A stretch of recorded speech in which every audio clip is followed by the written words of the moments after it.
Pendant 2 lunes, l'école béninoise a dormi. Elle vient de s'éveiller grâce à l'implication de tous les acteurs du système éducatif. La rentrée académique 2016-2017, c'est le sujet au cœur du débat de cette semaine. Mesdames et messieurs, bienvenue à vous. Vous êtes sur Esaïe TV grâce à l'adresse www.esaïetv.com. La rentrée a donc démarré avec quelques difficultés par endroit, raison pour laquelle nous avons invité pour vous 2 acteurs de l'éducation. L'un a nom Eric Senou, il est membre du Front d'action des syndicats de l'éducation et enseignant, membre de la COSI Béné. Monsieur Senou, bonjour. Bonjour, Madame Glago. L'autre a nom Monsieur Naïmi Kassa Mampo, secrétaire général adjoint de la CSTB. Monsieur Mampo, bonjour. Bonjour, Madame Glago.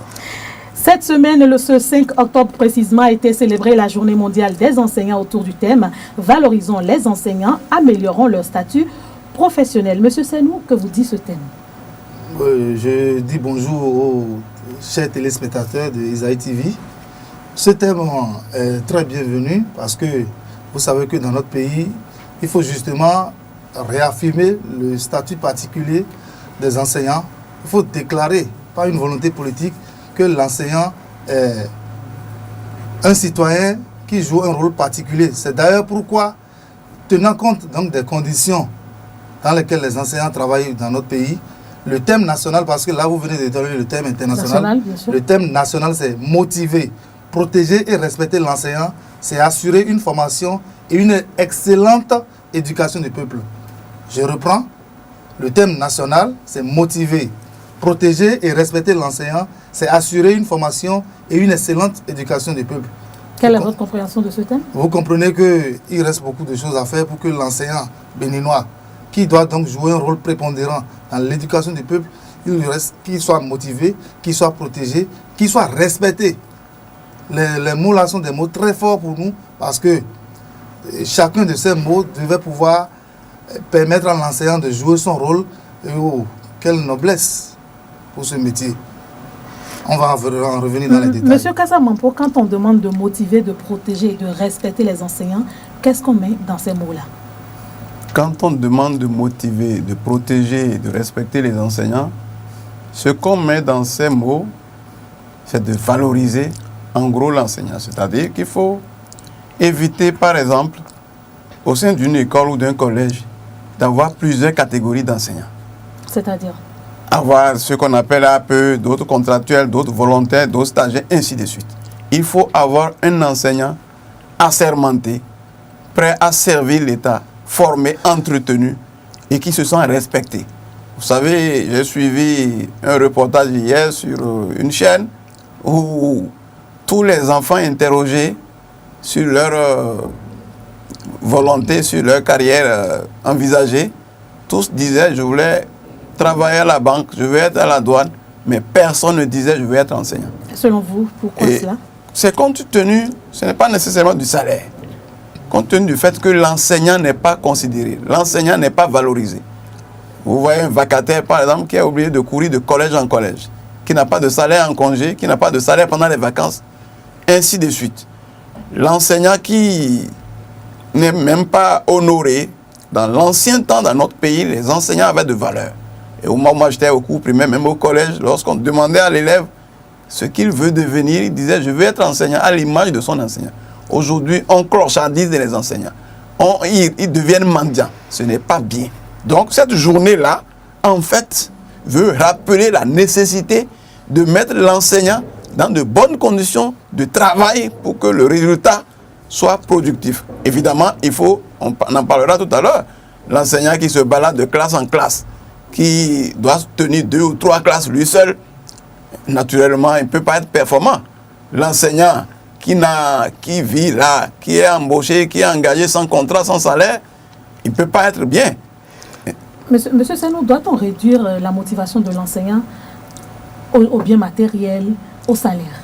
Pas du tout. Malheureusement, ce pan que le peuple semble appréhender. Alors qu'il y a d'autres aspects qui sont très importants. Vous voyez, vous m'avez présenté tout. Oui, nous avons, par exemple, au Front d'action des syndicats et 3 autres, comme proposition que nous avons eu à faire au gouvernement pour une année scolaire 2017-2017 apaisée. Très rapidement, oui. Nous avons 5 chapeaux. Nous avons la motivation des enseignants, nous avons la mise en œuvre des statuts particuliers. Nous avons des propositions à caractère financier, bien sûr, et également l'amélioration de la gouvernance du système éducatif. Et enfin, 5e chapeau, l'octroi de la subvention de l'État dans les secteurs publics et privés. Donc vous voyez que ce n'est pas seulement la question salariale qui intéresse les enseignants. Au front d'action des syndicats des 3 ordres, à la COSI Bénin, un accent particulier est mis sur le fait que les enseignants doivent être formés, recyclés.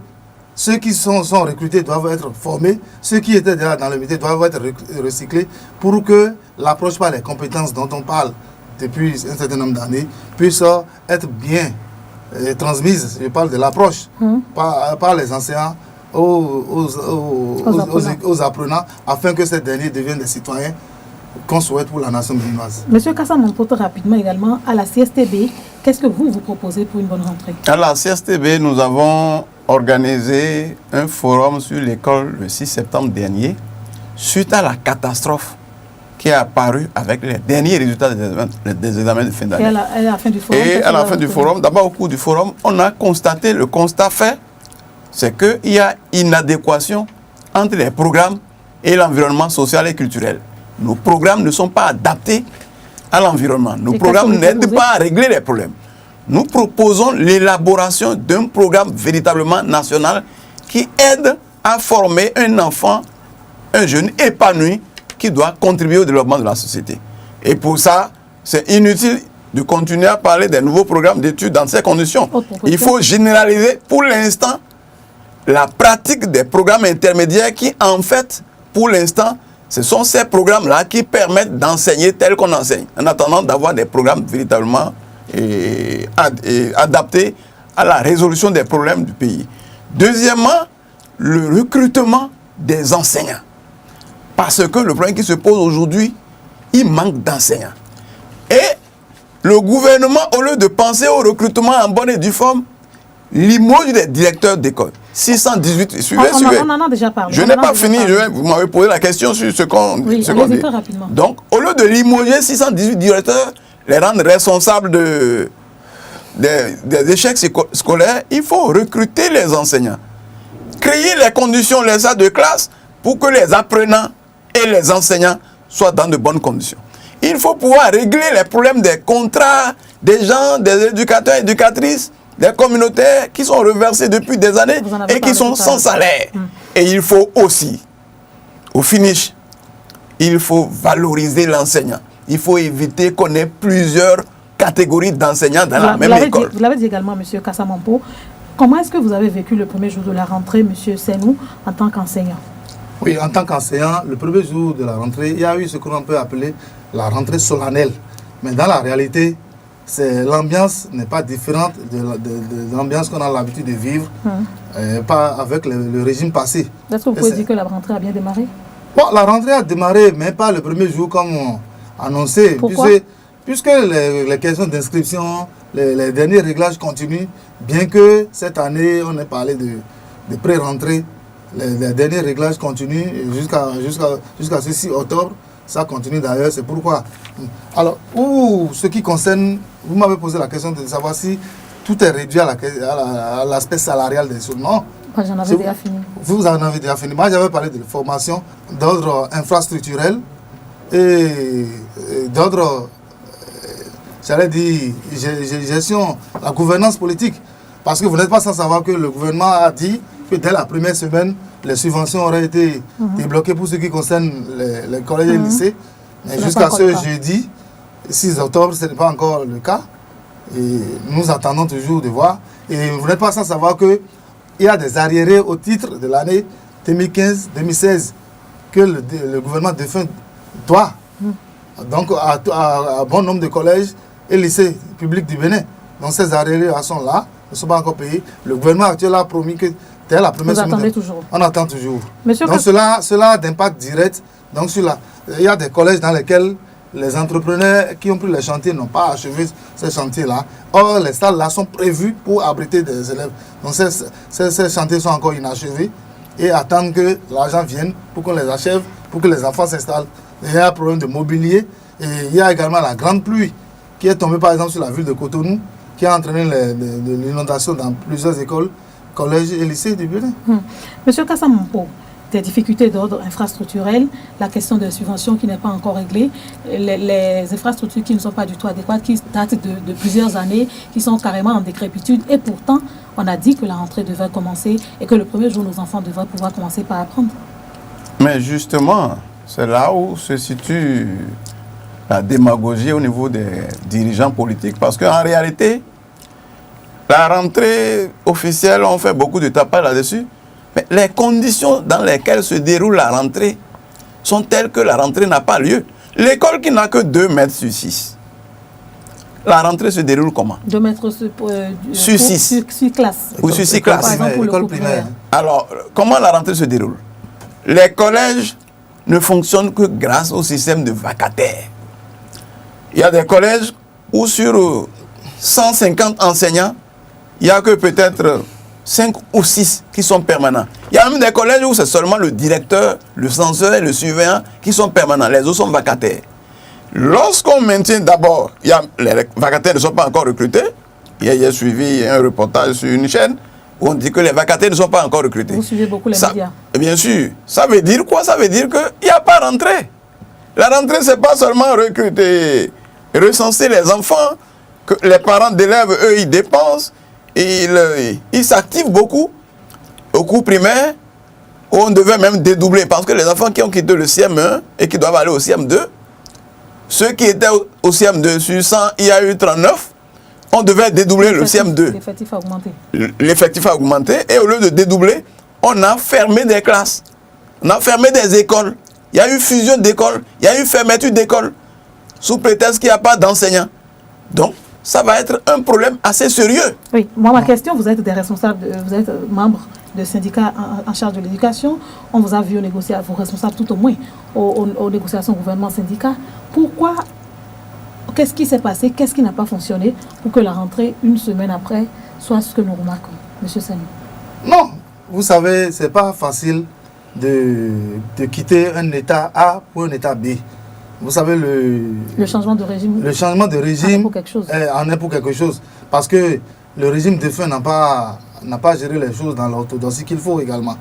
On ne peut pas, nous ne sommes pas ici pour faire des révélations, mais nous savons que le budget que le gouvernement actuel gère ne lui aurait pas permis de faire face à certaines réalités. Cela aura-t-il des incidents sur l'année? Bon, sur l'année, c'est trop dit, mais sur la rentrée, on constate quand même que tout n'est pas encore si reluisant que ça. Mais tout à l'heure, M.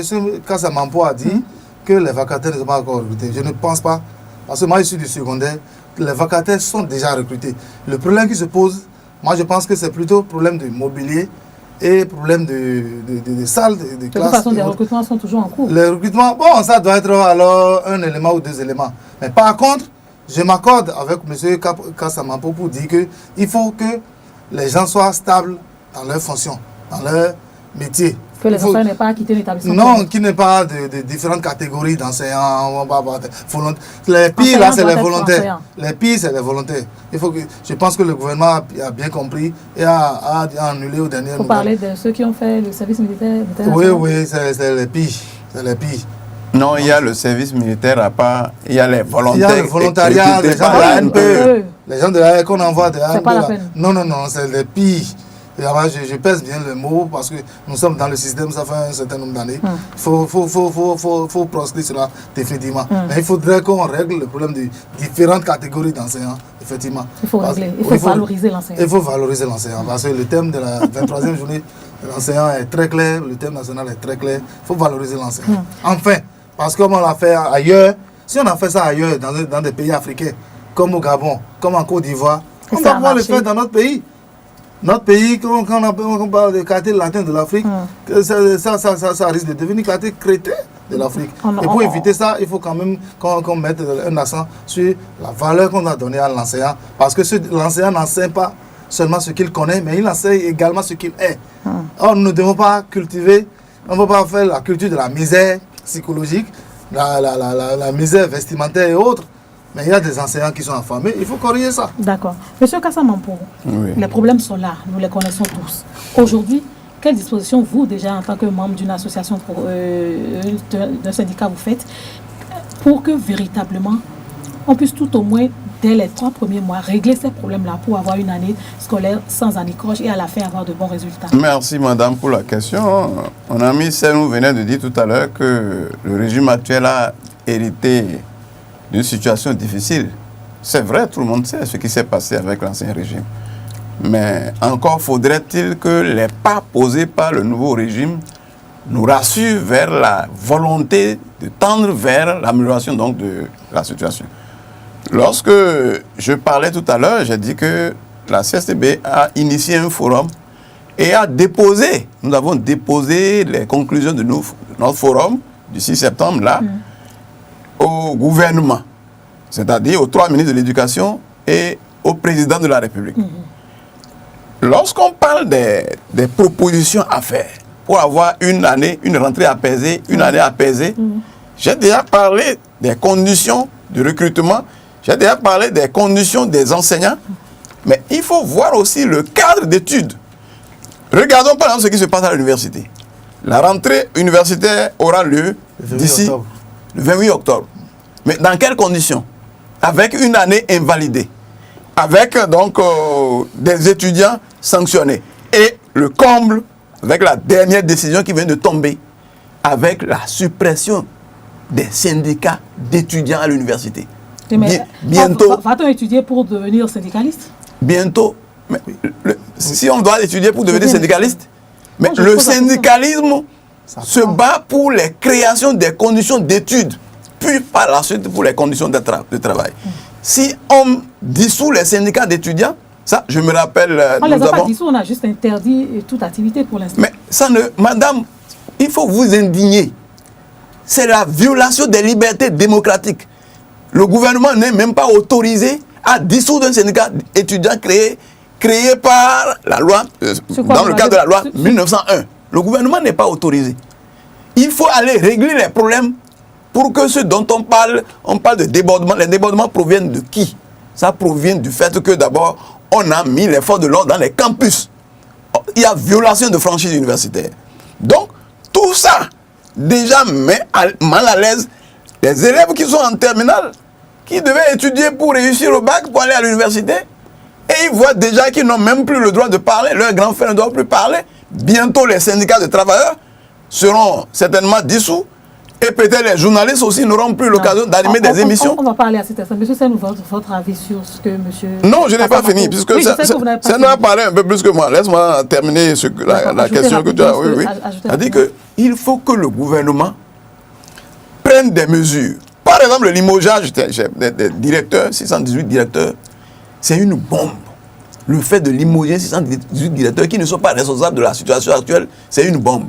Le gouvernement doit, par exemple, lorsqu'on a rencontré le président au palais, il nous a dit que ce qui l'intéresse, lui, par rapport aux réformes qui sont opérées d'ailleurs de façon clandestine, les syndicats ne sont pas associés. Ce qui l'intéresse, lui, c'est le côté administratif. Les programmes ne l'intéressent pas.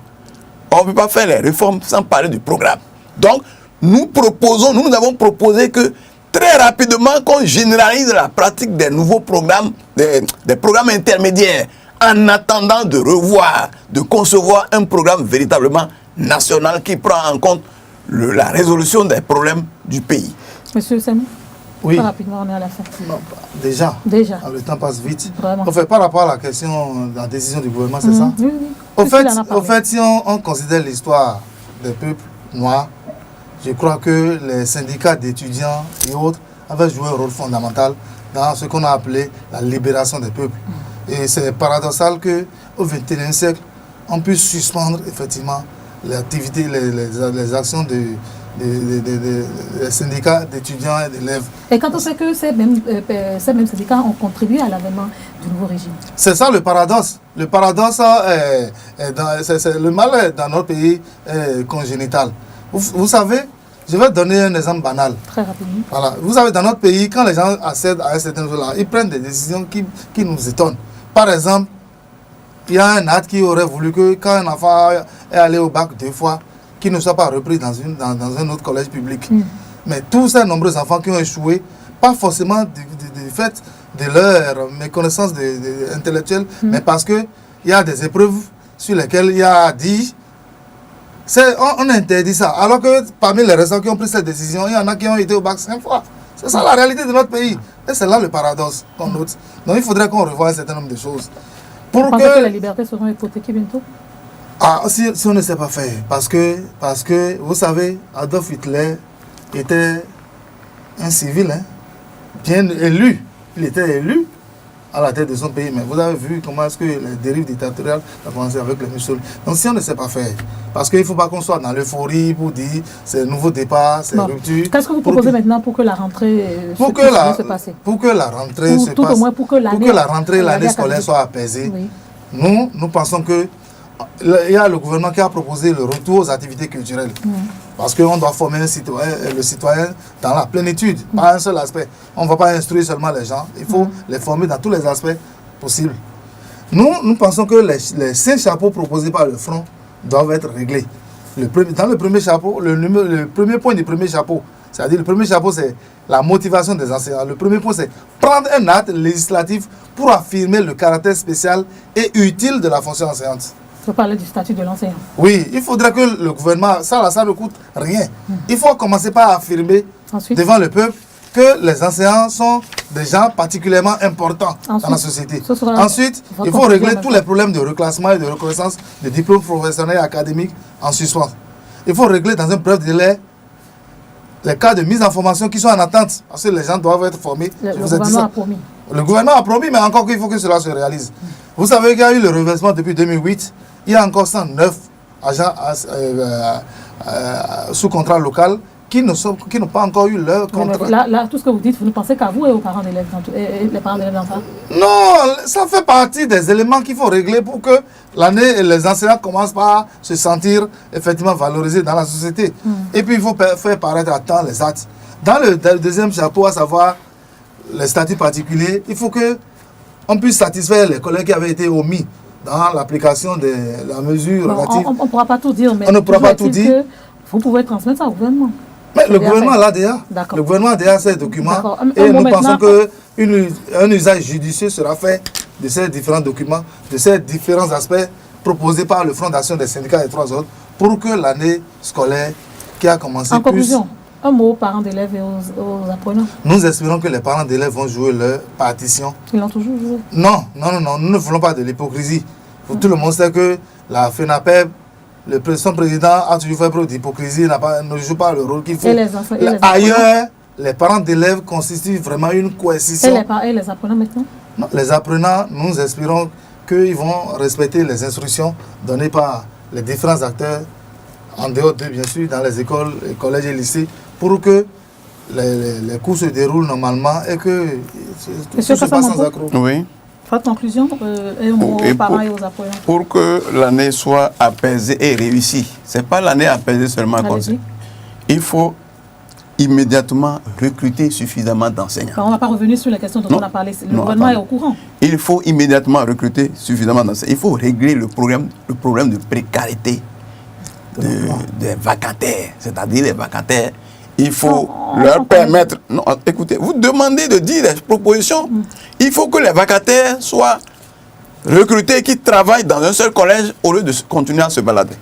Il faut que la subvention des filles du gouvernement aux élèves filles s'étende aux garçons au second cycle et non réduire ça parce que j'apprends que le gouvernement veut réduire. C'est déjà aux garçons. Il faut étendre ça aux garçons. Il faut plus particulièrement. C'est dans une fille et garçon.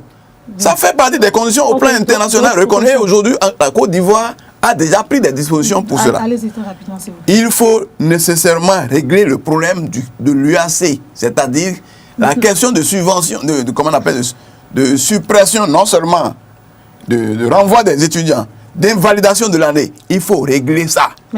Il faut régler le problème des 618 enseignants qui ont été limogés. Et il y a une histoire qui est actuelle. Monsieur Kassama, oui, je termine. Je termine en disant ceci.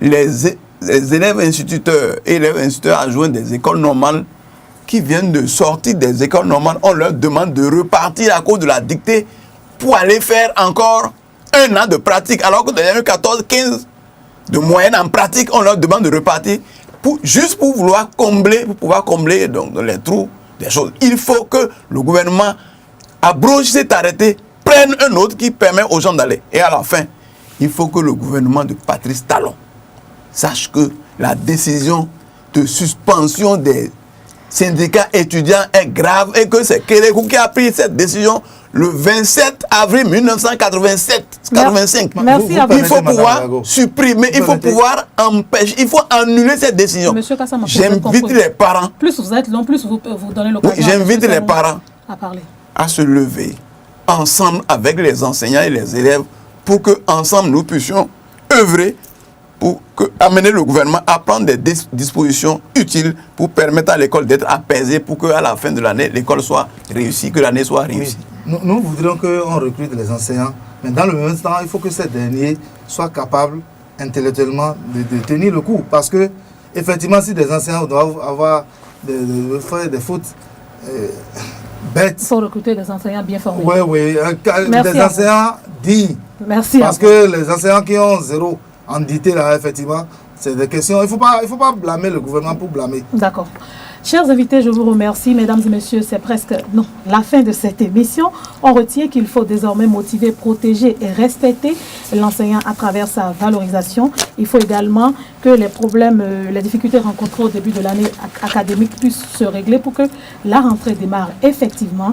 Il faut que chaque acteur du système éducatif puisse jouer sa partition, que les parents accompagnent leurs enfants et que les enfants puissent s'impliquer réellement dans leur éducation, dans leur étude pour qu'à la fin, nous ayons une année académique apaisée et qui se passe bien avec de bons résultats surtout en fin d'année. Mesdames et messieurs, je vous remercie pour votre fidélité à votre émission Le Débat. C'est la fin. Je remercie toute l'équipe technique et de réalisation qui m'a accompagné. D'ici là, prenez soin de vous. Bonne rentrée et à très bientôt. Merci.